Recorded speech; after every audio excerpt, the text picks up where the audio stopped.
everyone, welcome back to Kirsty Colouring Sketch. Today I'm going to be colouring this beautiful illustration by timjeffs.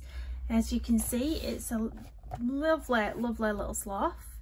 I have got a reference picture and I am using this as a reference. How beautiful are these animals? So I just thought I would come on and do a little bit of a colouring chat slash a little bit of a talk through of how I colour Greyscale, and I thought what better illustration to use than timjeffs. They're just so beautiful.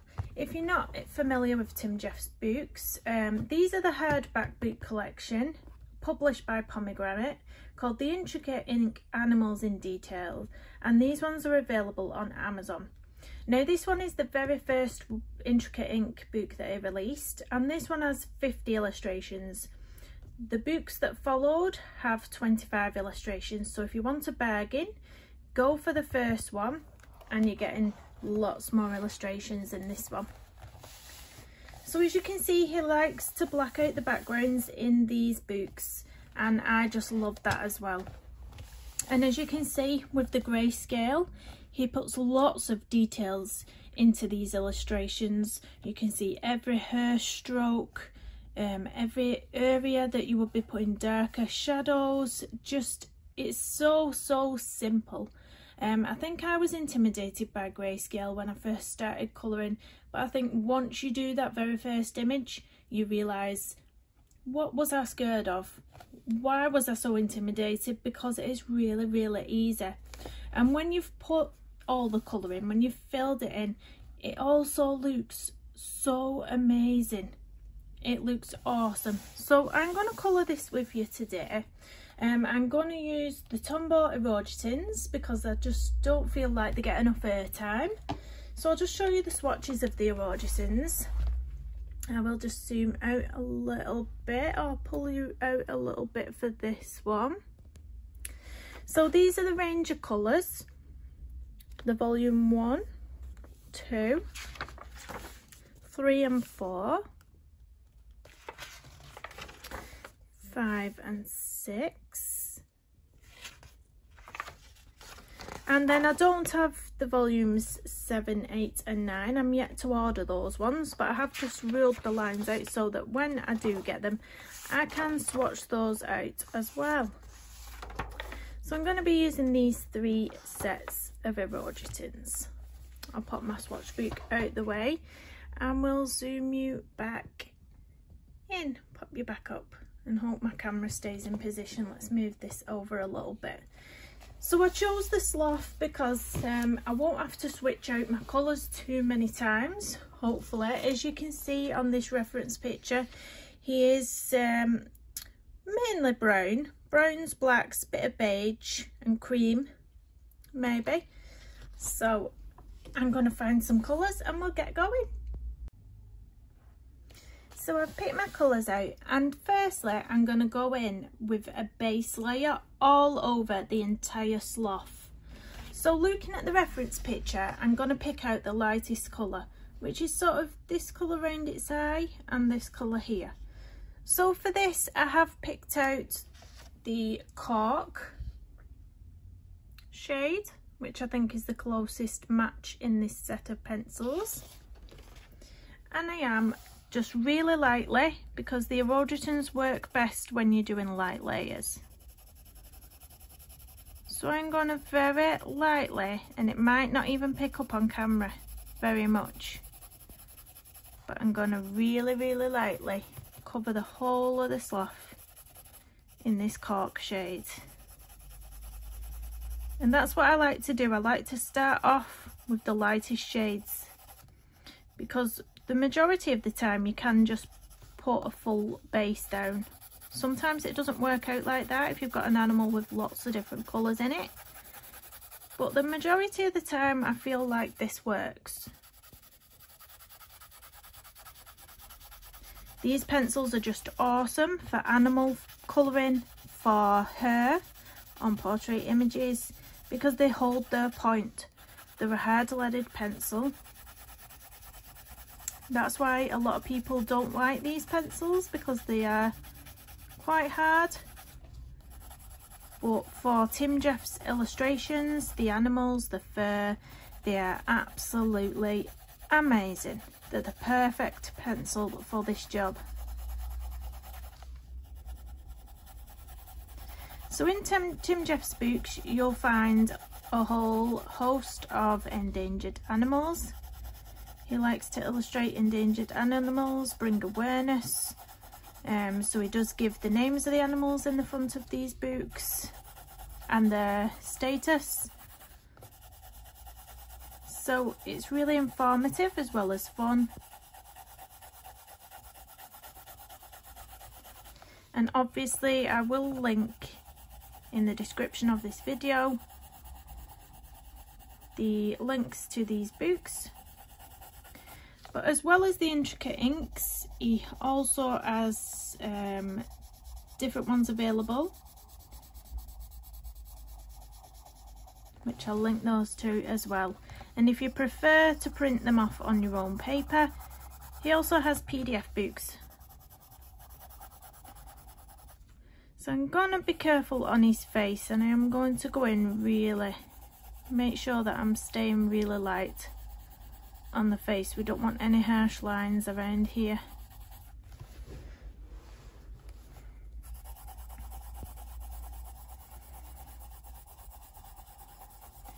This stripe on his eye is going to be the darkest colour we're using on this page, which is black.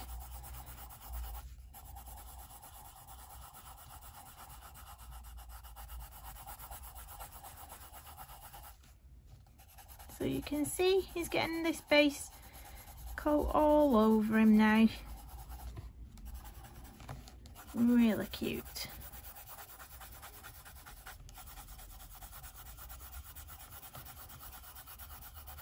If you wanted to try out the Tombow Erogitins, they do come in packs of, well, 30. So you can get the Rainforest set, the Woodland set and the Seascape set. Each set has 30 pencils in, which adds up to 90 pencils altogether. They have just released a new set of 10 pencils. The cheapest place I found mine was on Cult Pens, but I do know that you can get them from Amazon Japan and Amazon UK, but do just watch the prices on Amazon UK because sometimes they can just inflate quite a lot compared to other places.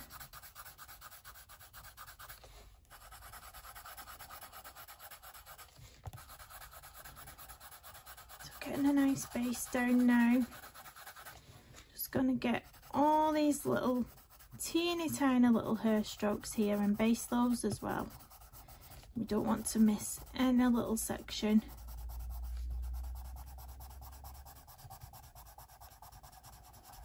So I find colouring fur and hair very therapeutic for me. I'm not the best at doing it, but I really enjoy it, and in the grand scheme of things, that's all that matters, that you're doing something that you enjoy, that relaxes you.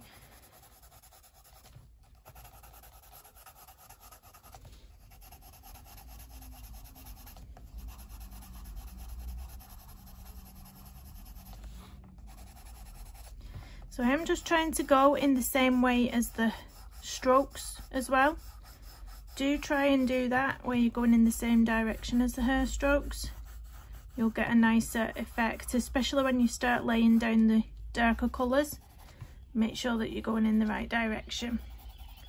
It's emergency vehicles going past my house. We can't get a video in without one of those.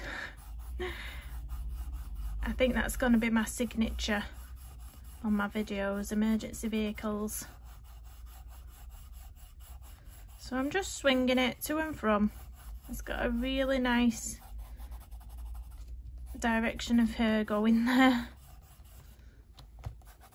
A little bit here, and I think that's fully based now, apart from his little claws, which I'm only going to put the slightest amount on and leave some of it white because I want this bit to really be a highlight. So I'm just going to base the bottom section. anywhere where you see that is left quite brighter white is where you would have a sort of a reflection or a highlight. You can see here at the top of the head, around the nose, a little bit under the chin there where you want to keep it bright white. But yeah, we've got our base down. It's barely there, but that's all we want. We just want something as a starting base. So the next colour that I'm going to go in with, and I'll just show you on my reference picture, is this sort of brown here.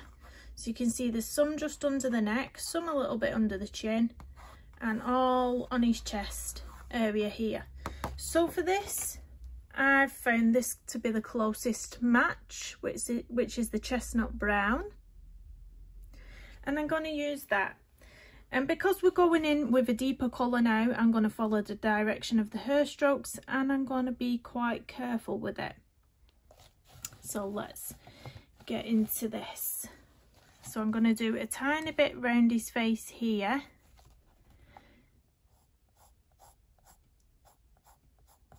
So I am just going to bring you in even closer so that you can see this. Hopefully that's a better picture. And I'm going to start at the edge with hard pressure, and I'm going to flick. I'm just going to flick it up in the direction of the hair stroke. I start harder pressure on the edge because that's where your darkest shades are. You can see where he's put the heavy Greyscale here, and then it goes into this light area here.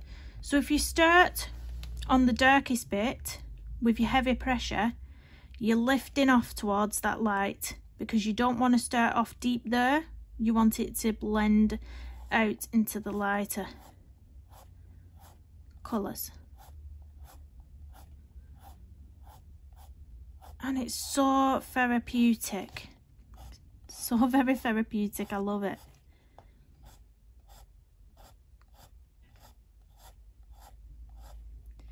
Now I'm doing this really quite slow to show you what I'm doing.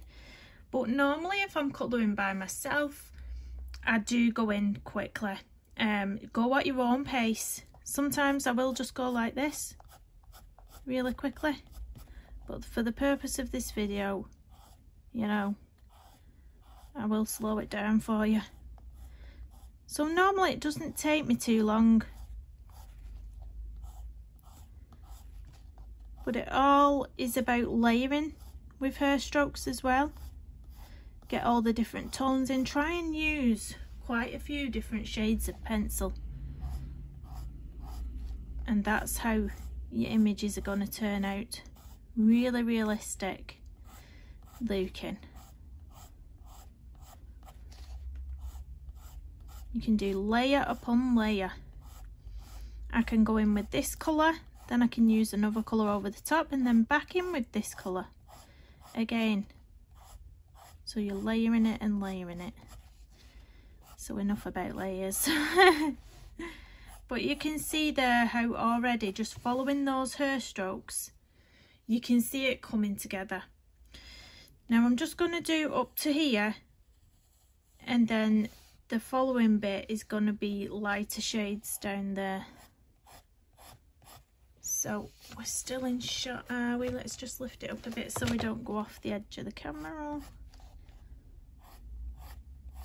But always following the direction of the hair strokes. That's the most important thing. Follow the direction of the strokes already made for you. That's why it's so easy, because if this was a line art image, you would have to do, unless you just wanted to block colour, you would have to put in all these hair strokes yourself. You would have to find out which directions they're going in, and I find that really tricky. So to have this already done, and then you're just going in, following those lines, it's so much simpler.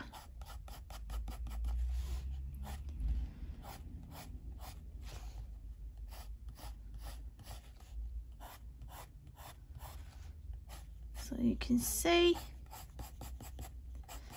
just Going in lightly towards the centre there because we have a little highlight. Are we still in shot? I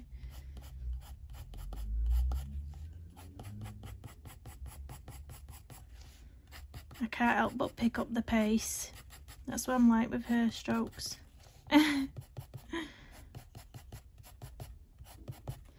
There we go. So I'm going to leave that amount of colour there.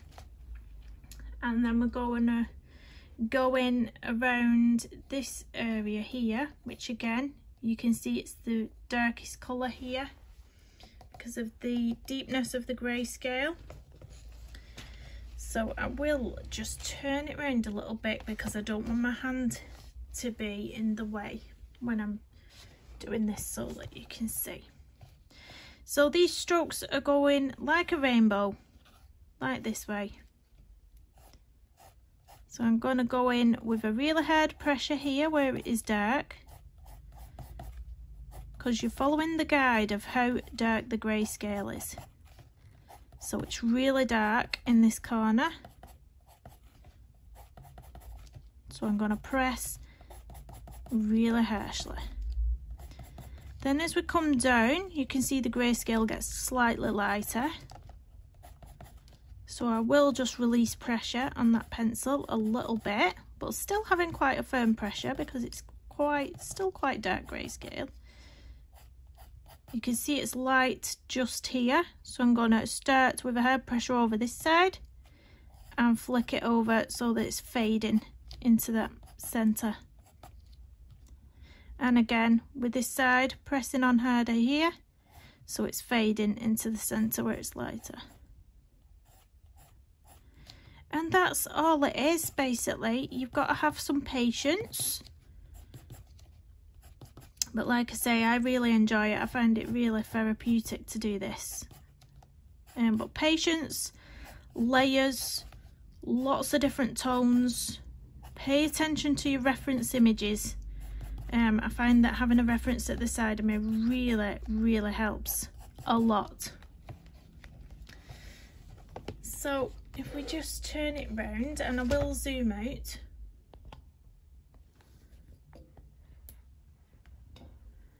So we can sort of get a feel for what we're doing here. So you can see the depth here that we've created. I'm going to time lapse this now so that the video is not too long. I do hope that I've explained how to colour the grayscale so that you understand it. And I hope you enjoy the rest of this video. Please do give it a thumbs up and subscribe if you're new. See you soon.